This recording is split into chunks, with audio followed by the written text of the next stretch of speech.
Hello, Earth Angels. Welcome back to another weekly reading. As always, I am Samantha DeBrule, and I am so happy that you have joined me here to hear what the angels and the goddess and spirit have to say this week. I've had a wonderful week. I hope that you guys have had an abundant, beautiful week as well. By judging or discerning from all my client bases, there has been a lot of relationship activity, as well as just a lot of reflecting and rebuilding, which is funny because when Mercury's in retrograde, we get a lot of things like returns, reunions, reviews, reschedule. So if you notice you've been running a little later, or there's just been people from the past coming to reunite, or just things like that. But right now, this week, at least in my general awareness and my clients' awareness, it's a lot of reflecting on things in life and seeing where we can make adjustments, and then rebuilding with a stronger foundation, stronger elements. So it's a beautiful sunny day here in Long Beach, California, but it's so sunny, in fact, at least right now around lunchtime, that it's really harsh lighting for my computer. So I actually have taken you guys in my room, which you can't really see because it's dark. But I also find that that's kind of symbolic in the fact that with the full moon energy this week, I have been feeling so powerful in my solitude. So a lot of reflection again and meditation, nothing hermity or depressing about it, just really like tuning into that truth and that true self, which sometimes it helps us to be by ourselves to do so. So I've kind of sometimes will have to force myself to go outside. It's beautiful and inviting, but sometimes my body is just kind of like, let's be reflective and stay in and see what we can find here. So it's always important to balance those two, because sometimes we can get really, fixed on one way or another, like we go and avoid really tuning into our true self, or sometimes we'll stay home and, kind of get hermity and we don't want to really see our reflection in the outside world, so we stay away from people. But it's a perfect balance, and sometimes it's really powerful just to listen to your body at all times and see like what your body is telling you to do. Okay, moving forward, this week I'm using my favorite deck, my Goddess deck, and I feel that there's going to be a super wonderful message here for us this week. Let's see. The first card I'm going to pull is going to be our Strength card for this week. I wish you guys could see me shuffle. I guess it doesn't matter too much. It's fun though, because when I shuffle, you'll see that like certain cards will just jump out or poke themselves out and be like, it's me. Let's see, the next card is going to be our challenge or opportunity, because it's all in how we look at it, right? I can see you there. Okay, and then our meditation. Okay, that's awesome. And I also have a guest deck today from the Romance Angels, and I'm feeling super, super romantic this week. Not just in my relationship, but like in my family. I just want to shower my family with gifts, and my friends. I'm feeling just super affectionate, and it could be personally for me, but I feel like we're all interconnected. So by sharing that and that being in your awareness, perhaps there's an opportunity for you to do that as well. And I'm wearing this beautiful rose quartz that a dear friend of mine wrapped for me and gifted to me. And it's a rose quartz is a super like affectionate romantic stone too, but it also is a self-love activator and just opens pathways and how you can practice love in the world. So wearing it over my heart space, it's been super heart opening. So I feel that it's been working subconsciously and with conscious intention. I always want to spread love. Okay. Back to the reading. So our first card is our Strength. Bright future, Lakshmi. Stop worrying. Everything is going to be fine. I've had a lot of readings this week with a lot of people worried, and all of the readings, with no exceptions, it's been a lot of mind chatter or stuff that's not really like, there's been stuff going on, but it's like we're blowing it out of proportion, which could be that full moon activity, which makes things really intense. But this is just a reminder from Lakshmi, the Hindu goddess of prosperity, that we need to stop worrying, that everything is going to be fine, that if you needed that reassurance, this is right here in the reading. I also love to see elephants in readings because elephants remind me of Ganesh, the remover of obstacles in Hindu culture as well. It's a very prosperous symbol, and it talks about when we're moving forward how like we can call upon that archetype to remove obstacles that we may be feeling blocked within ourselves and outside of ourselves. But typically, well, our inner world is a reflection of our outside world. So whatever's going on outside, if you're feeling super blocked, it's probably something inside that's really, reflecting. And we're like, how are we blocking ourselves? But Lakshmi tells us that we have abundance all around us. Open our hands and, receive that abundance. But we have a bright future ahead of us. Right now, it might be kind of, uncertain, but trust it's going to be okay. So that's our strength. Super bright future, feeling that.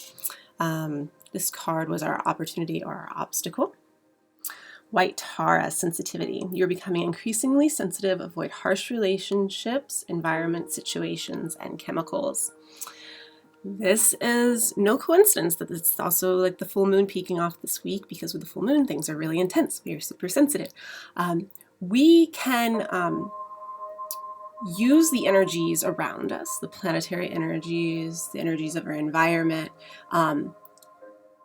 to heal what's going on inside too. And sometimes when things are really intense outside of us, we're like, what can we do on our own individual part to make this better? And White Tara brings this beautiful message of, decreasing chemicals, which can be alcohol, smoking, stuff like that are vices that aren't really healthy to our, body temple. Also avoiding harsh relationships. Perhaps you're having some, relationships at work with a boss or a family. Maybe just those aren't the people you want to call this week. Or if, you don't have to be in front of your boss all the time, try to just witness yourself and create an environment to the best of your ability that is not harsh or challenging, because the outside world can seem really harsh and challenging, but we can also do some stuff on our own part to make it better.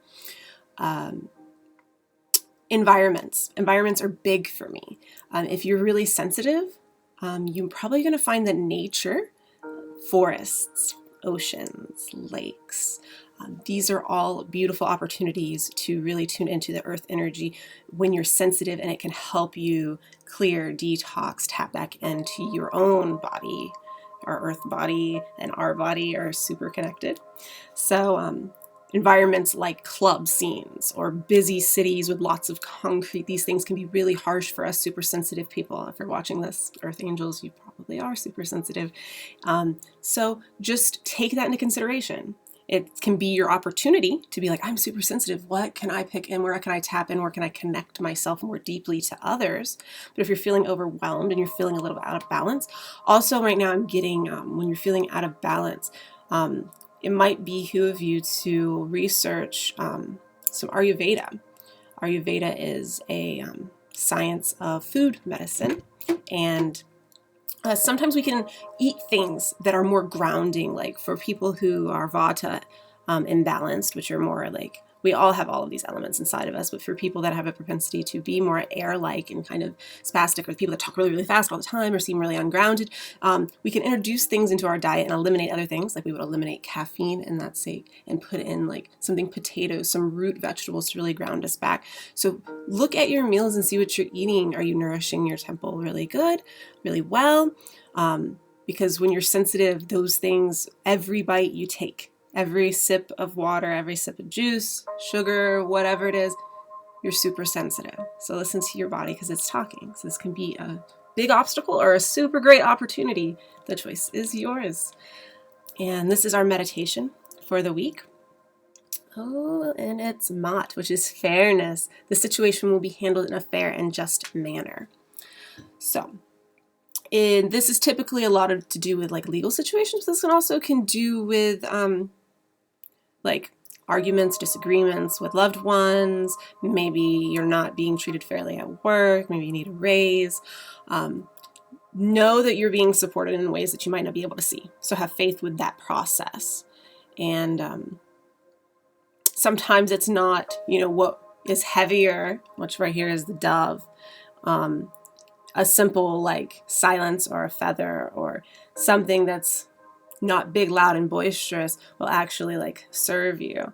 because there's a lot of energy helping you out in that way. So meditate on what is fair and just in your world. Are you being fair to yourself too? Because that's always important.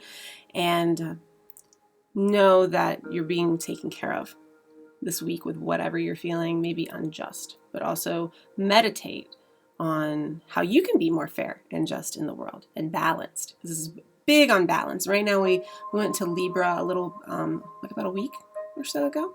So Libra is all about finding that balance, that fairness. So where can you make truces in your life? Not compromising yourself, but where can you be fair and pick your battles wisely? That's a super, super big one. But that's just something to meditate on this week, to give some thought to. And I have no idea why this deck is screaming to me, but it's an intuitive thing, so I trust it. But this is, like I said, our Romance Angels deck. And I know I'm feeling super romantic. I can't say that for everybody. But this deck is specializing in romance, but it has a lot to do with all of our relationships. And this card is kind of jumping out, and it's like all the cards want to jump out. Okay, what do we have here? Soulmates. Yes, this is your soulmate. This is interesting because when we're doing it for a global reading like this, it's like, is everyone going to find their soulmate this week? You know, not likely. But this gives me the opportunity to share that we are always interconnected with different types of soulmates. People always think that soulmates are your romantic kind and it's the only kind that exist. But some of us many of us have incarnated with soulmates that may be parents, that may be that friend that is, you know, so much deeper than blood. There's a familiarity that's always there. And this card coming up is telling me that it's time to like make connections with those people. There's something really valid to learn there. And sometimes our soulmates aren't super light and fluffy and romantic and like fairy tale. They're the people that come in and challenge us and make us look deep inside ourselves. And sometimes we just like, you know, can't stand our soulmate, but they come in with a beautiful gift of expanding us in awareness. Maybe they're the person that came in and, as I've been told by the angels and just my own spiritual practice, that a lot of our really big challenges and obstacles we co-create and design before we come here to sign up for it. And we're not victims of our life situation, but we're totally empowered. We are creating these dynamics in these situations so that we can walk in them and embody them and experience them to get the valid wisdom of forgiveness, love, compassion, all these beautiful things. And it takes another actor in the play to do it. So these people, you know, these energies, you know, before you come in here. And that's why you'll see that divine reflection. Well, we have it in all of us, but certain people, they really resonate with us. So if you're questioning whether you have a soulmate around you, it's very likely you do. Open your heart to where you can connect and see where that is. Because sometimes we want to deny like certain people, and like even though they're really apparent in our lives, what if we just totally like accepted them as a reflection of us? Like, what's going on? Not saying we should ever be poorly treated or that we should be doormats, but what is the valid, beautiful gift we're being offered here? And it's funny that this comes up too, because I pulled this card probably 3 times this week with clients, because there is a lot of like soulmate connections going on right now. It's really interesting, this union, a lot of weddings, it's wedding season. So tap back in to where you have a divine partner around you. It's maybe not necessarily romantic. In my case, I feel that is so, but and see where you can see a soul recognition in someone else, where you guys can grow together, even if it's not in marriage, but in some bigger, beautiful, spiritual way. Okay, well, that was a very strange offering from that deck and from the angels, but I trust it, and somebody needed it out there, or I wouldn't be reading it. There are no coincidences, just God incidences that we quite haven't seen the connection to yet. So I hope you all have a beautiful, beautiful week. And this is also coming to me right now. This came to me earlier this week, but God's delays are not God's denials. So if you're waiting for something right now with the planetary energy, things are moving a little bit slower. But here by probably around October 8th, 9th, 10th, things will start moving forward again. So if you're waiting on something, just wait a little bit longer, have patience, and don't worry, everything's going to be fine. I love you, angels. If you want to connect for personal readings, you know how to find me. My page at Samantha DeBrule, or you can email me at Samantha.DeBrule, that's D as in dog, E, B as in boy, RUHL, at yahoo.com. And I will see you next week. Bye, angels.